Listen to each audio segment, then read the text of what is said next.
Well, hello again. Welcome back to 1983. I'm Robert Fifth, and I've just been, 1983 over here for a while, rating and reviewing a lot of albums from 1983 and doing it chronologically. The Wipers are a band from Portland, and their album called Over the Edge, their third one, was released in July of 1983. And these guys are definitely a punk rock band. They definitely have the lo-fi punk sound, but they have a lot of melody in there too. They kind of sound like a loud power pop band in a few tunes on here. It's a really great album.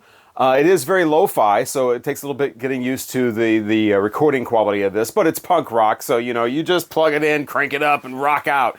But these guys got a little bit more going on than that. They kind of sound a little bit more like a precursor to grunge. As a matter of fact, Nirvana actually covered one of their songs on this Hormoning release. Called D7. So if you have this or you know about this, you know the song D7, that is actually a song that was originally done by the Wipers. Like I said, they're from Portland. They got the lo-fi sound. The album itself starts off with the title track, which isn't the best track on here. So if you're going to play this or stream this or whatever, and you listen to the first couple of songs, and you're like, yeah, that vocal style where it's everything is sung like this, and that's not for me. Give the rest of the album a listen before you check out. As a matter of fact, just skip over the first couple of songs and start with track 3. Because like I said, the first one, especially the title track, isn't the best on here. There are great songs on here. Power pop stuff like a song called Messenger, which is just excellent. It's pretty short. It's 2 minutes long. If it wasn't for the kind of more the growly kind of vocals and the lo-fi sound, that would definitely be a great power pop song. But they mix it all together, put a little punk elements in there, and it makes for a really interesting presentation there. So Young, thankfully, is not a song about that. It is a song, unfortunately, about dying young. Or a song about, unfortunately, dying young. You know, why the good die young and things like that. You got the generation gap in here. He doesn't want to be a part of this generation. Which I was only 10 at the time, so I wasn't really part of the generation. That would be coming up. No One Wants an Alien. Again, literally about alienation, feeling like you're not part of the crowd. There's a track on here called Romeo, where, they keep the power pop, the kind of punky power pop going on, and but the vocals, he tunes it down and is singing like this. So there's some variety on here, especially considering this is called a punk rock album, and makes for a really interesting listen. This is 4 stars for me. I'm definitely going to have to check out more from the Wipers.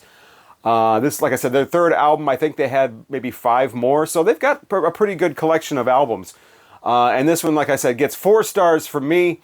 If this is pop punk, then I wish this was more of what pop punk was in the late 90s instead of the shit that was coming out at the time calling itself pop punk. I cannot stand that stuff.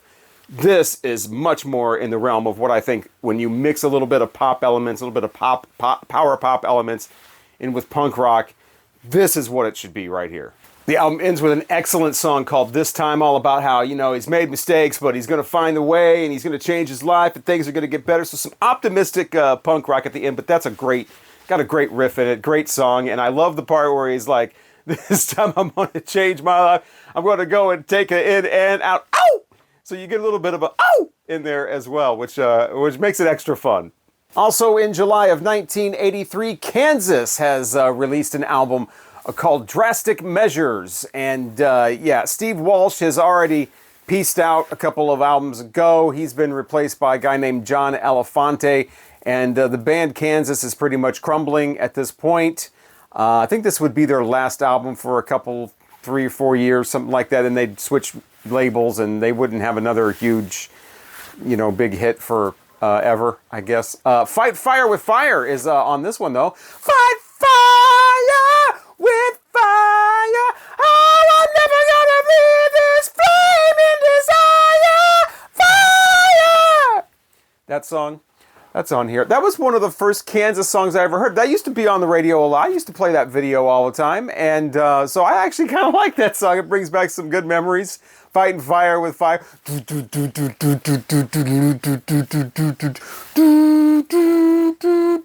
That's as good as this album gets.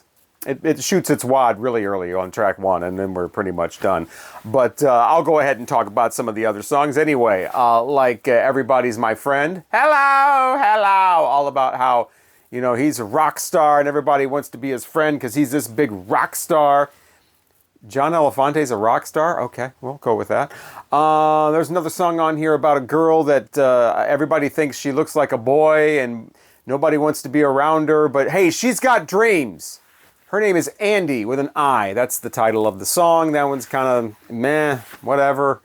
Mainstream is another one on here where they're talking about, I guess they're getting pressure from their record company to go right down the middle of the road and be mainstream. You got to hit the general audience. You got to, you know, they're basically bitching because they want to do their thing, but the record company wants them to do that. It's a little peek behind the curtain of Kansas there. That's side one, and that's, you know, that's about as interesting as this album gets. It really kind of peters out big time.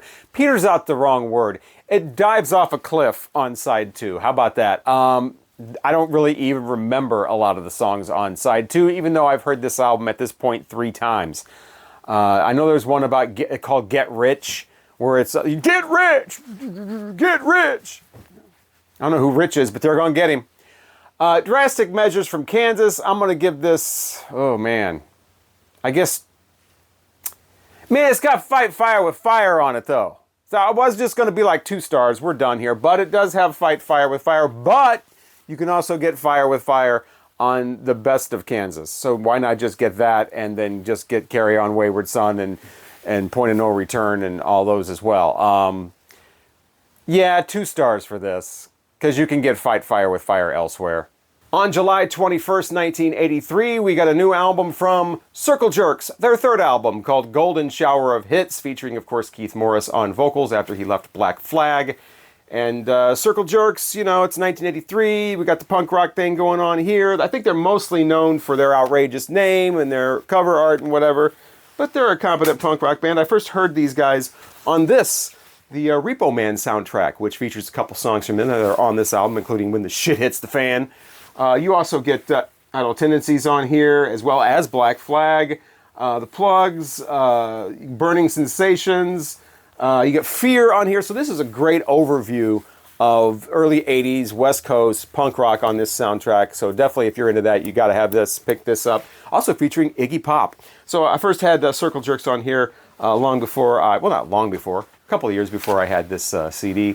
And this CD is, you know, typical of the West Coast bands. These guys are fun, but they're also serious and political. They're not just a joke band, as their name might imply. Doing songs on here, like I said, like When the Shit Hits the Fan, which mentions what happens when Social Security runs out. You know, you got another song on here called The Coup d'Etat, which is about, you know, the leader of the land putting people in prison that he doesn't like and shutting people up that he doesn't like. So that used to happen in other countries. So, yeah, the Circle Jerks, you know, it still amazes me how some of these early punk rock songs from the 80s or even early 90s alternative rock stuff still relevant today, sometimes even more relevant today than they were. We should have listened to the punk rock bands. We didn't. We just thrashed around and pogoed. We should have been listening, taking heed. But anyway, so they got serious political songs on this. They also got songs like Bad Words. You know, I use bad words when I'm mad. I use bad words when I'm glad. I use bad words with my dad. Bad words, you know. Junk mail. I hate junk mail. I don't like junk mail. Where did they get my address? Junk mail, you know. So you got a lot of things going on here. You know, don't take this seriously. Take this seriously. Okay, you didn't take this seriously. You should have taken that seriously instead of that seriously. But, you know, the music on here is pretty much chords. You know, you're not going to get a lot of amazing, mind-blowing, oh, wow, play that part again. You're not going to get that. It's, you know, it's that type of thing. Keith Morris doing his screaming over the top. But this does have some interesting moments on there. They're very competent. Like I said, they are very much a part of that early 80s punk rock scene, and they've got the credibility with the earlier Black Flag thing. So I think a lot of people don't take these guys seriously because of the name Circle Jerks and the artwork here with the gold records in the urinal. Speaking of gold records, I do have to take points off for the final track, which is the title track, Golden Shower of Hits. That's where they do this medley, kind of a parody of Stars on 45, where they're covering Tammy Wynette, and they're covering Captain and Tennille, and they're doing Afternoon Delight, and covering Paul Anka and the Carpenters. No, I don't care. I'm not into it. You know, this is the early 80s punk rock, so punk rock has rules that have been institutioned at this point. And so, yeah, rules. It happens. You know, genres come out like metal and punk. In the early days, it's all exciting. Everybody's doing their own thing and trying different stuff.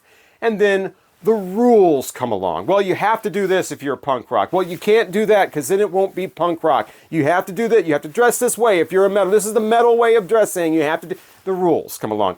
By 1983, punk rock has the rules. And music videos were like that. Music videos first come out, they're all different, they're all exciting. Wow, they're doing this on this one. Then later on, no, a music video has to have this. A music video has to look like this. It all becomes very homogenized and boring. Same thing with punk rock. And one of the rules is, if you're a punk rock band in the 80s, your last song on your album has to be some ironic cover. Can't be a cover of a cool like rockabilly song from the 50s that you've punked up, cranked up, and just blasted out. Can't be like a cool garage 60s rock song, but you're just rocking out punk rock. No, it's got to be an ironic cover. You got to take soft rock song and ramp it up. And oh my God, I can't believe they're covering this. Blah, blah, blah. I'm completely over it at this point. I never was into it. It sucks. Boring. Overdone. And, you know, Limp Bizkit comes along in the 90s. They're still trying to do it, covering George Michael's Faith. Just completely lame. And so, not into it. You get points off for that, Circle Jerks, for doing that. So overall, 3 stars for this. Golden shower of hits from the Circle Jerk. You can just skip the last track on here. But it's competent punk rock. It really gives you an idea of what everybody was into in the early 80s in the West Coast scene. And of course, the cover art does have the urinal full of gold records. So Roy Ayers is a musician that I heard a few tracks from over the years. He was with a group called Ubiquity. He led that group in the 70s. They got some nice tunes as well. I've only heard a few of them. Sometimes they get a little too jazzy for my taste, but I really like the songs Running Away. That's my, you know, I liked that the first time I heard that, but doobie-doo, run, run, run, nice funky tune. Freaky Deaky, that's another one. Those are probably his most two popular. And so I really liked seeing his name on a list of albums from 1983 because I really wanted to check out another full-length album from him. I only heard a couple albums all the way through. So he did come out with one in July of 1983 called Silver Vibrations. And checked it out a couple of times. Super disappointing, yeah, unfortunately. And I hate saying something like that because Roy Ayers just passed away a couple of months ago. Actually, back in March. And so I really wanted to like this. I was getting, I want to hear what he's doing in the 80s, and I'm going to stick with the 70s stuff. I don't know what he was doing in 1983, but this sounds like he's just phoning it in. Just completely phoned this in. The very first track, called Chicago, is just completely repetitive, boring. I mean, I get it, a lot of funk music is repetitious, and you get locked in a groove and you can't help but start moving around. You just want to drive that melody or that repeating riff or whatever it is over and over, and it just locks you in, and you're just, I get it. I totally get that funk. Awesome. Funk music, love it. That's not really I mean, it's a little funky. It's light funk, I guess, but no. This is just, Chicago, where you gonna go? Chicago, where you gonna go? Chicago, where you gonna go? What you gonna do? What you gonna say? Each and every day. What you gonna it sounds like, the lyrics sound like they were written by a child. No, it's not doing it for me. And Chicago, I mean, my God, there's so many interesting things that you could sing about Chicago, places and things happening, or the history of Chicago or whatever. And this dude just wants to be like, where you gonna go? Chicago, where you gonna go? Chicago, where you gonna go? Chicago, where you gonna go? Chicago. Are you getting bored yet? Yeah, imagine like 7.5 minutes of that. No. So after that, there's an instrumental called Lots of Love that just sounds really super light jazz kind of thing. It sounds like the kind of thing that would have been playing while they announced what the morning movie was going to be. Or the afternoon. Coming up, the afternoon movie is The Great Bank Robbery with Sean, whatever. I mean, it just... No. And then Keep On Moving is after that. That's a little bit better. It's a little step up. It's got some, I don't know, it's better, I guess. It's still not great. I mean, it sounds like the type of thing that, would be a decent disco B-side. Disco album track, it's a little light, a little fluffy. And then we're already on to side 2, because this only has 6 songs on it. They're really, they're like 7.5, 8-minute, 9-minute songs. So 3 songs per side, already on to side 2 here. And I'm already like, wow, that was not great. And so Smiling with Our Eyes is what starts off side 2. It is like a love ballad. It's not anything like grind in love, like, yeah, nothing like that. Very light. And the lyrics, the vocal arrangement on it is horrible. And the lyrics sound like they were written as being sung. Like it was just a total improvised thing. Check it out, listen to it, and tell me that that's not what that sounds like. The phrasing is just all over the place. This is a guy who's been making music since the 60s, professionally, like on albums. And this is what he's putting out. Again, I just think he just wanted to, I think he got busy doing something else and just wanted to put out an album, and it's just shat this out, and here's what we have in 1983 from Roy Ayers. DC is after that, all about, now we went from Chicago, now we're DC. It's light, it's breezy, it's got some nice vocal melodies going on. And then Good Music is after that. It's like, yeah, you wish. Good Music is probably the highlight of the whole album. Definitely funky, but again, sounds like a B-side. Sounds like a jam song that's in between 2 songs on an album, that where the hit is here, you got a little jam going on here, and then another great song. But you don't have great songs bookending this. So this is the highlight, is just kind of like a jam thing called Good Music. So no. On this, I am going to give Roy Ayers a couple more chances. I'm going to go back to the 70s with his albums at one point. Check him out. Hopefully he's got something on par of some of the stuff that I heard earlier, but nothing on this album really is memorable. I'm not putting any of this in a playlist or thumbing up any of this so it gets repeated when I'm just listening to random music. I'm going to give this, man, I hate to give it 1 star. I'll give it 2 stars just because of the last tracks on each side are okay. And nothing is super, well, I won't say that because, yeah, there are 2 songs that are super annoying. Man. I don't know, man. Yeah. Okay, before I get into this next review, let me just start off by saying, huge Nazareth fan. Always have been. They will always be special to me because they were the first hard rock band I ever heard. My brother had the 8-track to Hair of the Dog. He didn't have anything quite that hard of anything else. So these guys were like the hardest thing I'd heard at the time. And love that album. Love Nazareth. Here are my Nazareth albums. I got pretty much everything they've ever done, either on a record or on a CD. And yeah, so all about the Nazareth. And 1983 is when they put out Sound Elixir in either June or July, depending on what source you're going by. I only have this one on CD, and that's because meh. So yeah, Nazareth, I even like Nazareth's Exercises album. Nobody else likes that album. I like that album because Nazareth does different things on different albums. They're not all Hair of the Dog. They're not all Razmanaz. They're not all Loud and Proud. Sometimes they get a little folky. Sometimes they get a little poppy. This one is a little more poppy. It even has it's like airy synths going on in some songs. Starts off with a song called All Night Radio. Well, at least the US version I don't have on a record, and it was never released on a CD. So this is the UK version on a CD. So All Night Radio starts it. The songs on the US one are a completely different order, but I think they're all the same mixes. Anyway, All Night Radio, first song. It's got a nice little ding, ding, ding, ding, guitar in there. All about this woman or this girl that listens to the radio all night, and she's hungry, but it's not for pizza. That's what they say in the lyrics. Milk and Honey, after that, all about America, and then the synths get pushed up a little more. The little cute guitar goes away. It's there. It's track 2. That's what I'll say about that. After that, pretty straight ahead rock song called Whippin' Boy. Not gonna be your whippin' boy anymore. Things are gonna change, but it's steady. It's got a nice, kind of rock thing going on. It's not gonna blow your speakers or blow your mind or anything. It is a lot better than Elton John's song Whipping Boy that came out the same year. I will say that. Rain on the Window after that, the woman left and ruined his whole week. And now there's rain on the window. How much worse can this get? But it's okay. because the sun's going to come out and dry the rain away.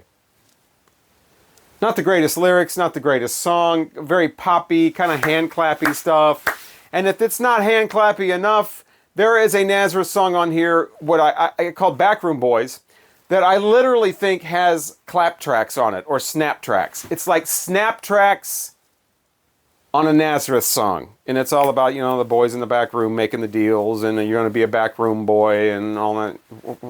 I mean, it's... this album is okay.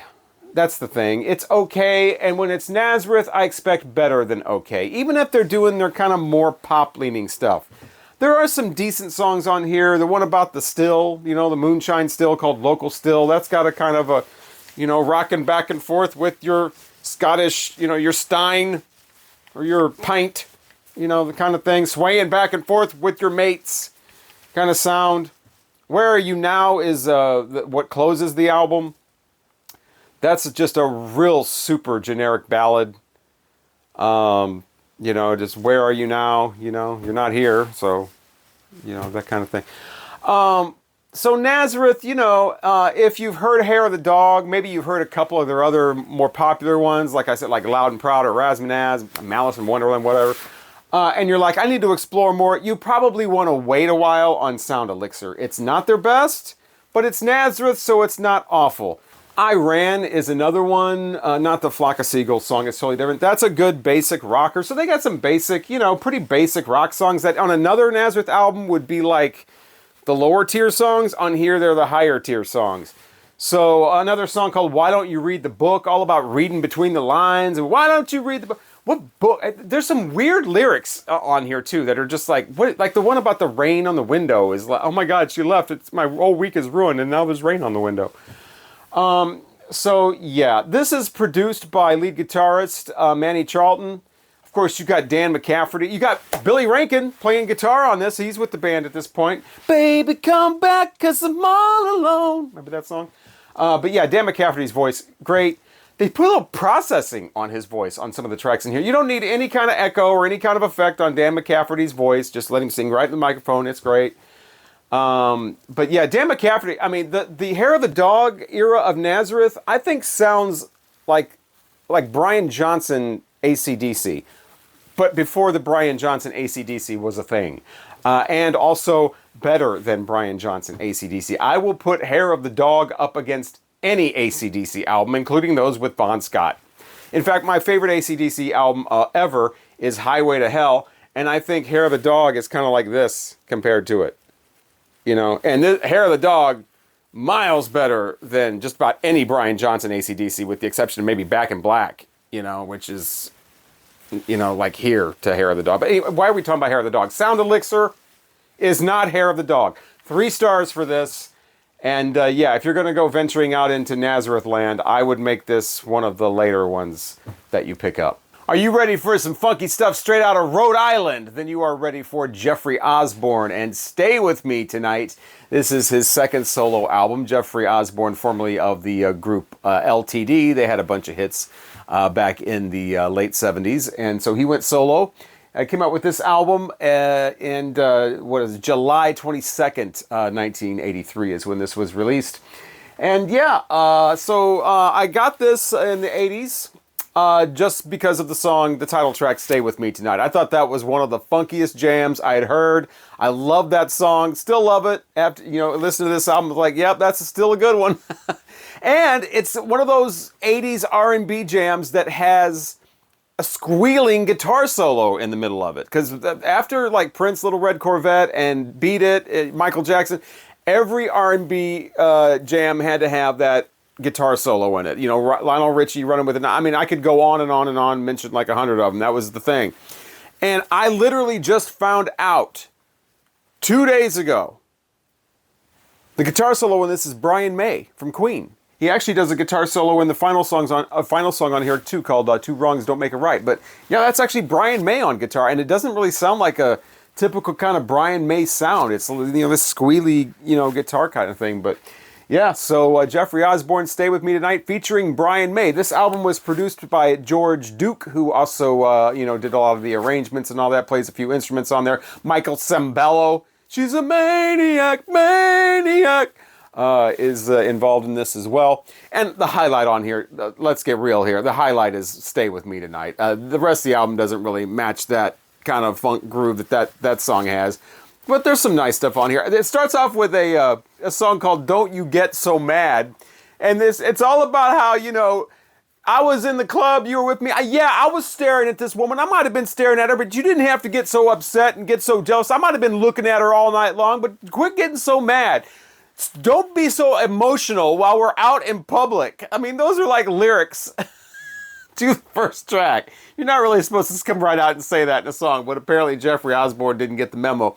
A lot of like the smoothed out R&B ballads on here that kind of cross over into adult contemporary, like We're Going All the Way and Greatest Love Affair and I'll Make Believe, you know, just that type of thing. Not my thing, but if you know, I'm sure some babies got made to a couple of those songs anyway. But overall, you know, a decent listen, especially, again, you got to get the Stay With Me Tonight song, the full LP version on here. And so just for that alone, and Brian May's appearance and a couple of other tracks on here, including the one where, I was looking at her, staring at her all night, but don't you get so mad. Quit getting emotional in public. I will give this 3 stars. On July 22nd, Paul Young released the album No Parlez, and that includes Come Back and Stay. I remember that song when I was a kid. That used to come on all the time. I thought it was okay. I didn't mind that song. I never liked it enough to go out and want to get the tape or something, or, you know, I still don't ever have this album. I never got this album. I don't have this on any kind of format. I've never heard it all the way through until I started doing this series. So that's kind of a bouncy little pop number with this bass, you know, and some slap bass going on. It features the 2 female singers that are singing something underneath of him. And I never could, for years, figure out what they were singing. So I finally looked it up after all these decades, and they are saying, did you write the book of love, ego, envy, lust? So I never would have got that. But yeah, that's what they're singing, in case you want to sing along sometime. But that, like I said, that's an okay song. The only other song I know of from him on this album is Love of the Common People. That one, not so great. Kind of a condescending, bouncy, silly, stupid, oh, love of the common people, and daddy's gonna something, something, and mama's gonna give you love, and oh, we're just so wonderful, and we're all just, I think common people are so wonderful, and it's not great. In fact, the only good part of that song, and I talked about this in a previous video that I did about hidden profanity, so you can check that out if you like. The best part about that song, best part of this whole album, is a little kid in the middle of the song just starts going, fuck off! Fuck off! Fuck off! And it's like, Paul Young, you better fuck off, man. The little kid's got it right. Yeah, not a great song.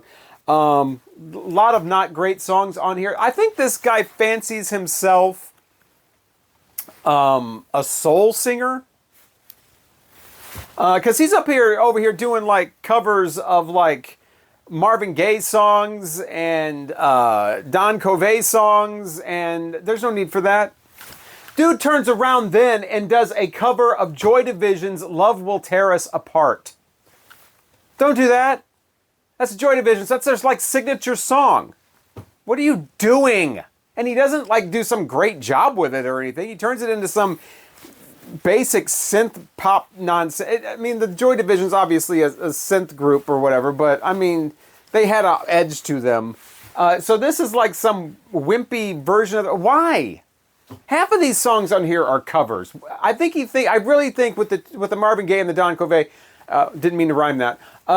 He thinks he's some sort of fancies himself a soul singer, and it's like, no, dude, you're out of your range. Stop.